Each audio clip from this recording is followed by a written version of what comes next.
નમસ્કાર મિત્રો, સ્વાગત છે તમારું અમારી YouTube ચેનલમાં। તો મિત્રો, જીએસએસબી એટલે કે ગુજરાત ગૌણ સેવા પસંદગી મંડળ દ્વારા ગ્રંથપાલ કારકુન વર્ગ 3 ની પોસ્ટો ભરતી જાહેર કરવામાં આવી છે। તો આ ભરતી વિશે આપણે તમામ માહિતી આજના વિડીયોમાં મેળવી લઈએ। તે પહેલા વિડીયો ગમે તો લાઈક અને શેર કરી દેજો, ચેનલમાં નવા હોય તો ચેનલને સબસ્ક્રાઇબ કરી દેજો। તો ચાલો મિત્રો, વિડીયોની શરૂઆત કરીએ।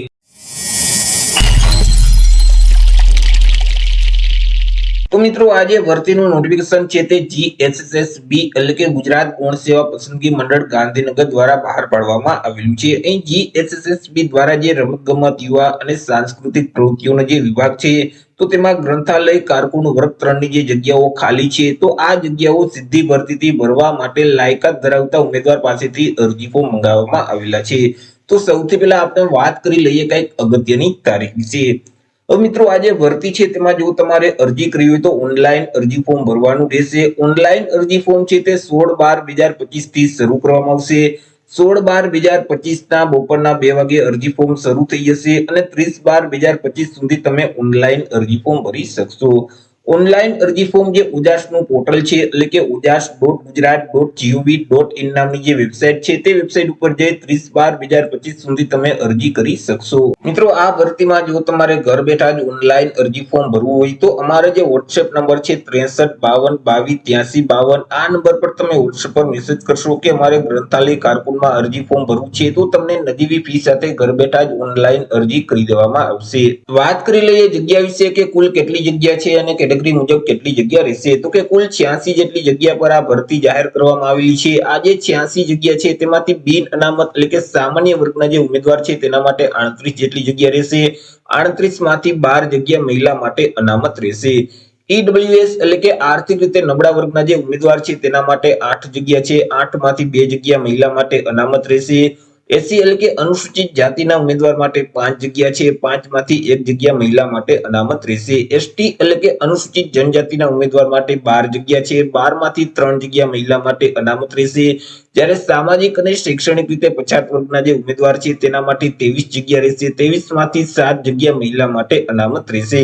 આવી રીતે કુલ જે 86 જેટલી જગ્યા છે તેમાંથી 8 જગ્યા માજી સૈનિક માટે અનામત રહેશે। વાત કરી લઈએ એજ લિમિટ એટલે કે વય મર્યાદા વિશે કે અરજી ફોર્મ ભરવા માટે ઉમેદવારની ઉંમર કેટલી હોવી જોઈએ। તો કે અહીં ઉમેદવારોએ અરજી ફોર્મ ભરવાની જે છેલ્લી તારીખ છે 30/12/2025, તો આ તારીખને ધ્યાનમાં રાખી પોતાની ઉંમરની ગણતરી કરવાની રહેશે। 30/12/2025 ના રોજ ઉમેદવારની જે ઉંમર છે તે ઓછામાં ઓછી 18 વર્ષ અને વધુમાં વધુ 35 વર્ષની હોવી જોઈએ। પરંતુ અહીં જે અનામત વર્ગના ઉમેદવાર છે તો તેઓને સરકારશ્રીના નિયમ અનુસાર ઉંમરમાં છૂટછાટ આપવામાં આવશે। જેમ કે સામાન્ય વર્ગની જે મહિલા ઉમેદવાર છે તો તેઓને 5 વર્ષની છૂટછાટ આપવામાં આવશે। અનામત વર્ગના તમામ ઉમેદવારોને પણ 5 વર્ષની છૂટછાટ મળવાપાત્ર થશે। દિવ્યાંગતા ધરાવતા જે ઉમેદવાર છે તો તેઓને 10 વર્ષની છૂટછાટ આપવામાં આવશે। માજી સૈનિક છે તો તેઓએ જે સંરક્ષણ સેવા બજાવેલ છે તે ઉપરાંત 3 વર્ષની છૂટછાટ મળવાપાત્ર થશે। પરંતુ અહીં કોઈ પણ સંજોગોમાં ઉમેદવારની ઉંમર છે તે 45 વર્ષ કરતા વધવી ન જોઈએ। જો ઉમેદવારની ઉંમર 45 વર્ષ કરતા વધી જતી હશે તો તેવા સંજોગોમાં તેઓને છૂટછાટ મળવાપાત્ર થતી નથી। વાત કરી લઈએ પે સ્કેલ એટલે કે પગાર ધોરણ વિશે કે ઉમેદવારોને કયા પગાર ધોરણ મુજબ પગાર આપવામાં આવશે। તો ઉમેદવારોને પ્રથમ 5 વર્ષ સુધી તો ફિક્સ પગાર છે તે મળવાપાત્ર થશે। દર મહિને ₹26,000 ફિક્સ પગાર આપવામાં આવશે। 5 વર્ષ પૂરા થઈ જશે એટલે પે મેટ્રિક લેવલ 2 છે તે મુજબ ઉમેદવારોને પગાર મળવાપાત્ર થશે। એટલે કે ₹19,900 થી લઈ અને 63,200 નું જે પગાર ધોરણ છે તે મુજબ ઉમેદવારોને પગાર આપવામાં આવશે। વાત કરી લઈએ એજ્યુકેશન ક્વોલિફિકેશન એટલે કે શૈક્ષણિક લાયકાત વિશે કે અરજી ફોર્મ ભરવા માટે ઉમેદવારની શૈક્ષણિક લાયકાત કેટલી હોવી જોઈએ। તો કે ઉમેદવારોએ કોઈ પણ સરકાર માન્ય યુનિવર્સિટીમાંથી લાઇબ્રેરી એન્ડ ઇન્ફોર્મેશન સાયન્સ અથવા તો લાઇબ્રેરી સાયન્સની બેચલર ડિગ્રી છે તે પાસ કરેલ હોવી જોઈએ। સાથે સાથે ઉમેદવાર પાસે બેઝિક કોમ્પ્યુટરનું નોલેજ હોવું જોઈએ। ઉમેદવાર છે તે ગુજરાતી ભાષા અથવા હિન્દી ભાષા અથવા બંને ભાષાના જાણકાર હોવા જોઈએ। વાત કરી લઈએ પરીક્ષા ફી વિશે કે કયા ઉમેદવારોએ કેટલી પરીક્ષા ફી ભરવાની રહેશે। તો અહીં તમામ વર્ગના ઉમેદવારોએ પરીક્ષા ફી ભરવાની છે કે જેમાં બિન અનામત વર્ગ એટલે કે સામાન્ય વર્ગના જે પુરુષ ઉમેદવાર છે તેઓએ ₹500 પરીક્ષા ફી ભરવાની રહેશે। તે સિવાય અનામત વર્ગના જે તમામ ઉમેદવાર છે જેમ કે તમામ વર્ગની મહિલા ઉમેદવાર છે, સામાજિક અને શૈક્ષણિક રીતે પછાત વર્ગના જે ઉમેદવાર છે, અનુસૂચિત જનજાતિ, અનુસૂચિત જાતિના ઉમેદવાર છે, ત્યાર પછી ઈડબ્લ્યુએસ એટલે કે આર્થિક રીતે નબળા વર્ગના જે ઉમેદવાર છે, માજી સૈનિક છે, દિવ્યાંગ ઉમેદવાર છે, તો આ તમામ ઉમેદવારોએ પરીક્ષા ફી તરીકે ₹400 ભરવાના રહેશે, પરંતુ ઉમેદવાર પરીક્ષામાં હાજર રહેશે, પરીક્ષા આપશે, તો તેવા સંજોગોમાં ઉમેદવારોએ જે પરીક્ષા ફી ભરેલ છે તે ફી તેઓને પરત કરી દેવામાં આવશે.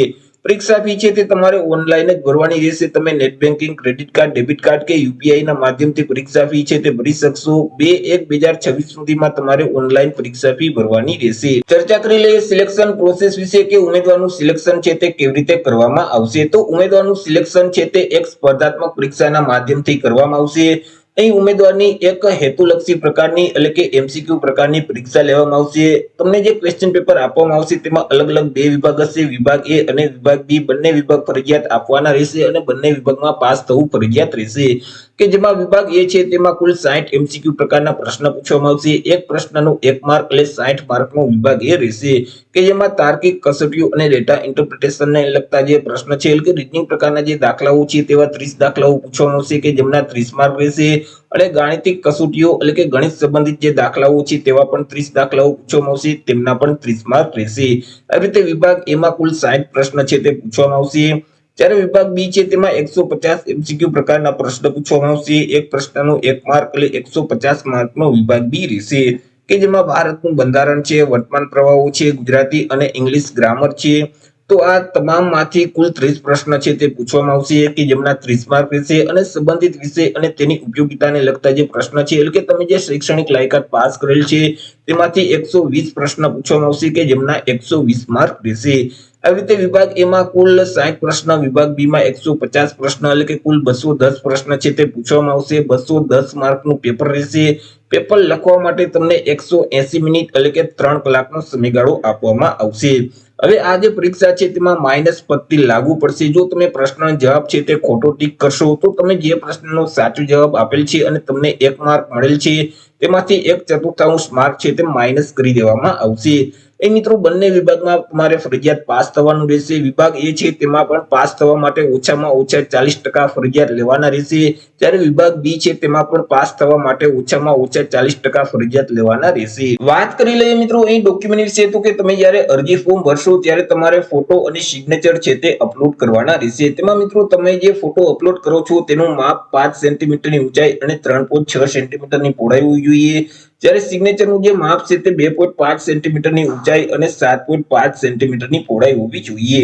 તમે જે ફોટો અને સિગ્નેચર અપલોડ કરો છો તે ફાઇલનું ફોર્મેટ છે તે જેપીજી ફોર્મેટ હોવું જોઈએ. ફાઇલની સાઇઝ છે તે 15 KB કરતા ઓછી હોવી જોઈએ. હવે મિત્રો અહીં કેવો ફોટો અપલોડ કરવાનો, તો કે તાજેતરનો પાસપોર્ટ સાઇઝનો ફોટોગ્રાફ છે તે તમારે અપલોડ કરવાનો રહેશે, કે જેનું બેકગ્રાઉન્ડ છે તે વ્હાઇટ કલરનું હોવું જોઈએ.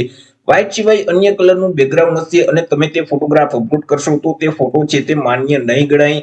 તે સિવાય ફોટાની નીચે ફોટો પડાવ્યાની તારીખ છે તે ફરજિયાત લખવાની રહેશે, અને આ જે તારીખ છે તે 1 વર્ષ કરતા વધારે જૂની ન હોવી જોઈએ. તમે જે ફોટોગ્રાફ અપલોડ કરો છો તેની 4 થી 5 કોપી કાઢી તમારી પાસે જ રાખવાની રહેશે. કારણ કે પરીક્ષા વખતે જ્યારે તમને હાજરી પત્રક આપવામાં આવે અને તેમાં ફોટો ચોંટાડવાનો થશે તો તમારે એ જ ફોટો ચોંટાડવાનો રહેશે કે જે તમે ફોર્મ ભરતી વખતે અપલોડ કરેલ છે. તે સિવાય ડોક્યુમેન્ટ વેરિફિકેશન વખતે પણ જો તમારી પાસે પાસપોર્ટ સાઇઝનો ફોટોગ્રાફ માંગવામાં આવે તો તમારે એ જ ફોટો રજૂ કરવાનો રહેશે.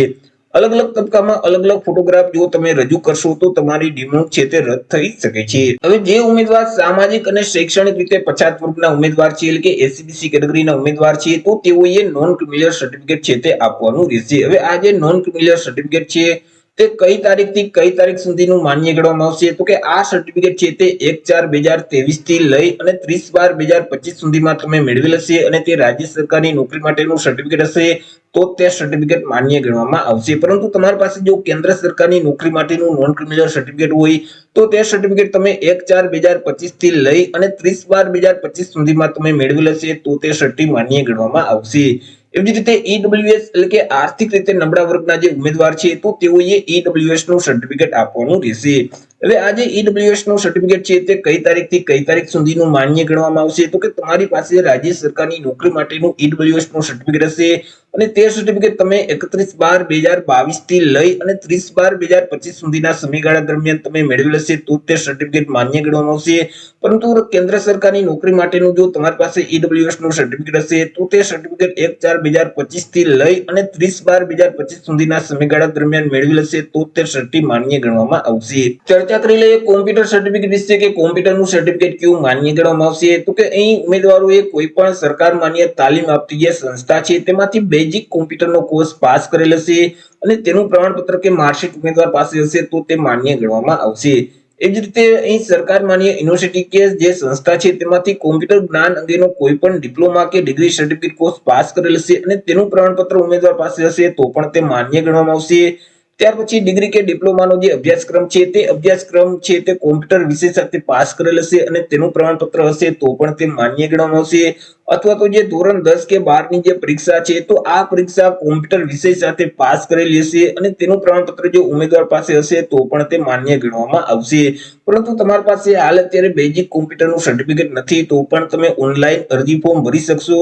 જ્યારે મિત્રો નિમણૂક તમને આપવામાં આવે તો નિમણૂક વખતે તમે જે કોમ્પ્યુટરની પરીક્ષા પાસ કર્યાનું સર્ટિફિકેટ છે તે તમારે ફરજિયાત હાજર કરવાનું રહેશે, રજૂ કરવાનું રહેશે. જો તમે નિમણૂક વખતે કોમ્પ્યુટરનું સર્ટિફિકેટ રજૂ નહીં કરી શકો તો તમારી જે પસંદગી છે તે રદ કરી દેવામાં આવશે. તો આવી રીતે મિત્રો ગુજરાત ગૌણ સેવા પસંદગી મંડળ દ્વારા ગ્રંથપાલ કારકુન વર્ગ 3 ની પોસ્ટ પર ભરતી જાહેર કરવામાં આવેલી છે. તો આશા રાખું છું વિડીયો પસંદ પડ્યો હશે. વિડીયો પસંદ પડ્યો તો લાઈક અને શેર કરી દેજો. ચેનલમાં નવા હોય તો ચેનલને સબસ્ક્રાઇબ કરી દેજો. ફરી મળીશું એક નવા ટોપિક સાથે એક નવા જ વિડીયોમાં. ત્યાં સુધી જય હિન્દ, વંદે માતરમ.